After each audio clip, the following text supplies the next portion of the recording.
नमस्कार, मी डॉक्टर शर्वरी इनामदार। आजचा विषय आहे वेट ट्रेनिंग आणि आयुर्वेद। हा विषय मी घेतला त्याचं कारण बरेच लोक मला विचारतात की मला फिटनेससाठी व्यायाम करायचा आहे, मला मसल बिसल काही नको आहे आणि फक्त लीन आणि स्लेंडर दिसलं म्हणजे झालं एवढंच माझं एम आहे, किंवा पोट सपाट असलं पाहिजे। मला काही कुठे कॉम्पिटिशन खेळायची नाही आहे किंवा कुठे स्टेज शो वगैरे पण करायचा नाही आहे, तर नुसतं फिट राहण्यासाठी मी काय व्यायाम केला तर चालेल। किंवा आता तुम्ही आयुर्वेदिक डॉक्टर आहात तर मग मी योगासनं करतो तेवढं पुरेसं आहे माझ्यासाठी, नाही का? लोक उगीच म्हणतात वजन उचलायला पाहिजे वगैरे। तर एक्झॅक्टली वेट ट्रेनिंग म्हणजे नेमका काय व्यायाम असतो आणि आयुर्वेदाचा त्याचा पर्स्पेक्टिव्ह काय आहे ते आपण आजच्या व्हिडिओमध्ये बघणार आहे। एका बेसिक श्लोकपासून आपण सुरुवात करूया। आयुर्वेदामध्ये स्वस्थ माणसाने कसं असलं पाहिजे किंवा त्याची लक्षणं काय असतात हे सांगितलेलं आहे। इथे हा श्लोक बघूयात। सममांस प्रमाणस्तु समसंहननो नरः दृढेन्द्रियो विकाराणां न बलेनाभिभूयते क्षुत्पिपासातपसः शीतव्यायाम संसहः समपक्ता समजरः सममांसचयो मतः। याचा एकदम साधा श्लोक आहे, याचा अर्थ काय आहे ते बघूया। सममांस प्रमाणस्तु म्हणजे ज्याचा मांसधातू, ज्याच्या बॉडीमध्ये असलेला मसल हा समप्रमाणामध्ये आहे। समसंहनन म्हणजे ज्याचं बॉडी कॉम्पोजिशन परफेक्ट आहे, म्हणजे जो खूप जाड नाही आहे किंवा अति बारीक नाही आहे, मध्यम शरीरयष्टी ज्याची आहे। दृढेंद्रियो म्हणजे ज्याच्या स्वतःचा इंद्रियांवर ताबा आहे, म्हणजे ज्ञानेंद्रिय आणि कर्मेंद्रिय आणि मन हे ज्याची स्वतःच्या ताब्यामध्ये आहेत।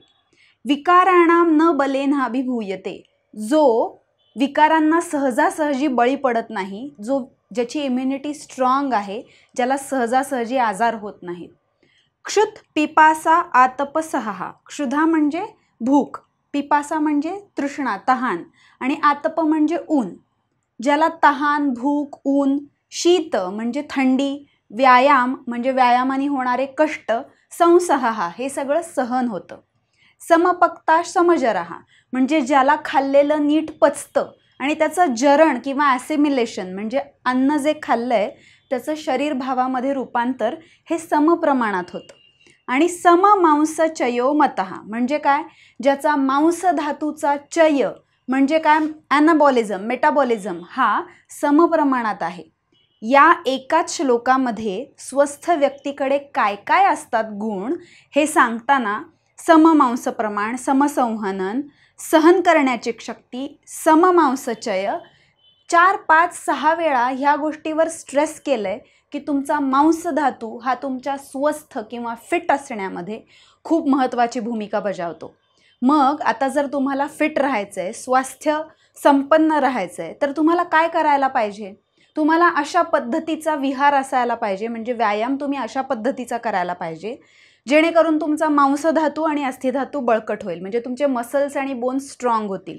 आणि तुम्ही अशा पद्धतीचं अन्न खायला पाहिजे की ज्याने तुमचं मसलची स्ट्रेंथ वाढेल, फॅट वाढणार नाही।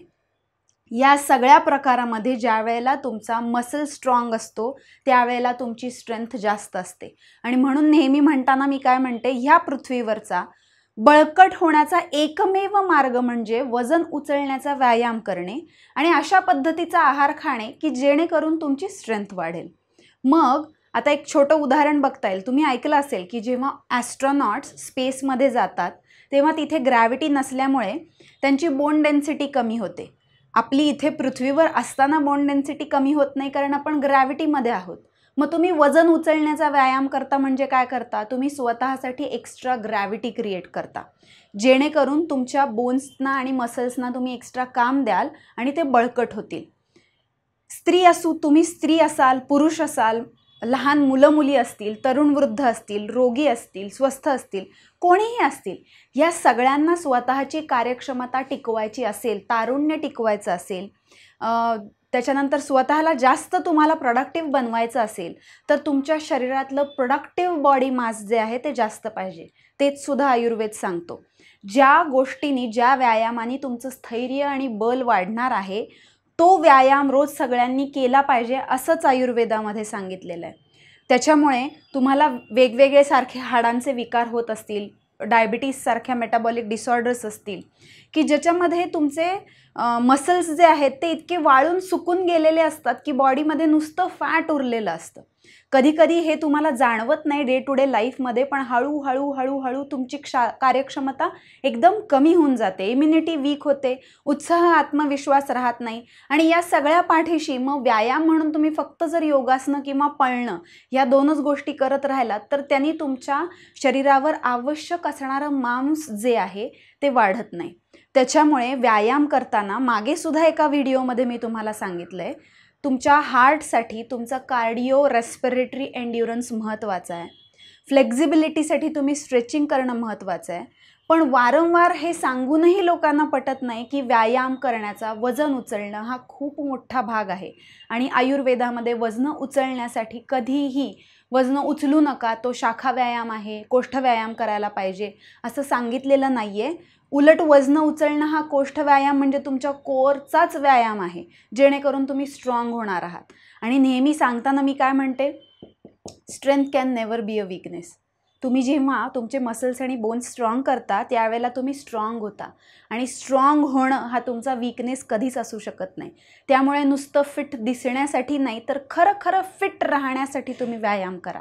आणि तो व्यायाम जो आहे त्या व्यायामामध्ये वजनं उचलण्याचा व्यायाम हा असला पाहिजे. आणि आयुर्वेदामध्ये सुद्धा त्याच गोष्टीला एम्फसाइज केलं आहे, त्याच गोष्टीला महत्त्व दिलं आहे की जेणेकरून तुमचा मांसधातू आणि अस्थिधातू बळकट होणार आहे. त्याच्यामुळे नेहमी स्वतःच्या व्यायामामध्ये स्ट्रेचिंग असेल, स्ट्रेंथ ट्रेनिंग असेल किंवा तुमचा कार्डिओ रेस्पिरेटरी एन्ड्युरन्स असेल, या तिन्ही गोष्टींकडे लक्ष द्या. एकाच गोष्टीला धरून बसू नका आणि वेट ट्रेनिंगविषयी गैरसमज मनामध्ये बाळगू नका. थँक्यू.